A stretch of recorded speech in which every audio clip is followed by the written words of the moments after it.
Hi friends, ഇന്നത്തെ എൻ്റെ recipe pepper ചിക്കനാണ്. ഹോട്ടലിൽ നിന്ന് കഴിക്കുന്ന അതേ രുചിയിലുള്ള ഒരു റെസിപ്പിയാണ് ഞാനിന്നിവിടെ ഉണ്ടാക്കിയിട്ടുള്ളത്.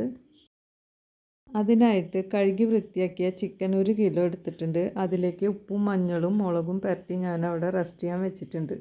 ഇനി ഇതിലേക്ക് വേണ്ടത് ഒരു പീസ് ഇഞ്ചി, ഒരു 12 അല്ലി വെളുത്തുള്ളി, പിന്നെ 3 എരിവുള്ള പച്ചമുളക്, പിന്നെ 15 ചെറിയ ഉള്ളി, പിന്നെ ആവശ്യത്തിന് കറിവേപ്പില.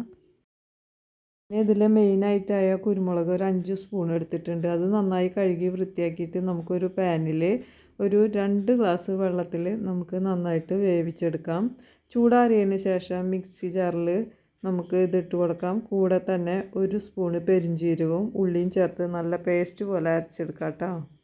ഈ ഗ്യാസ് സ്റ്റവ് കത്തിച്ച് ചീനച്ചട്ടി ചൂടാകുമ്പോൾ അതിലേക്ക് വെളിച്ചെണ്ണ ഒഴിച്ച് അതിലേക്ക് ഇഞ്ചി വെളുത്തുള്ളി പേസ്റ്റ് ഇട്ട് നന്നായി വഴറ്റിയെടുക്കാം.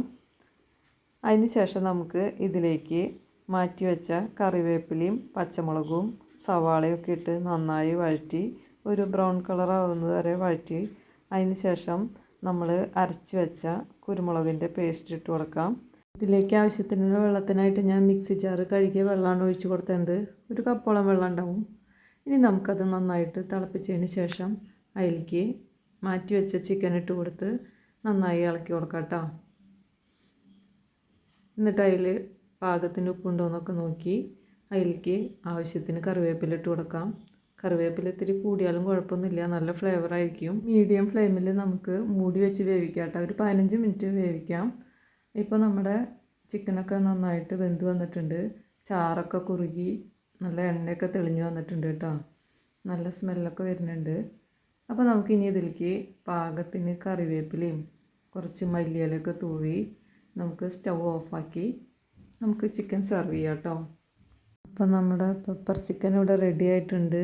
നമുക്ക് ചപ്പാത്തിയുടെയും ചോറിൻ്റെയും പുഴുക്കിൻ്റെയും ഒക്കെ കൂടെ നല്ല ടേസ്റ്റ് ആയിരിക്കും കേട്ടോ. അപ്പോൾ എല്ലാവരും ഈ റെസിപ്പി ഒന്ന് ട്രൈ ചെയ്ത് നോക്കണം.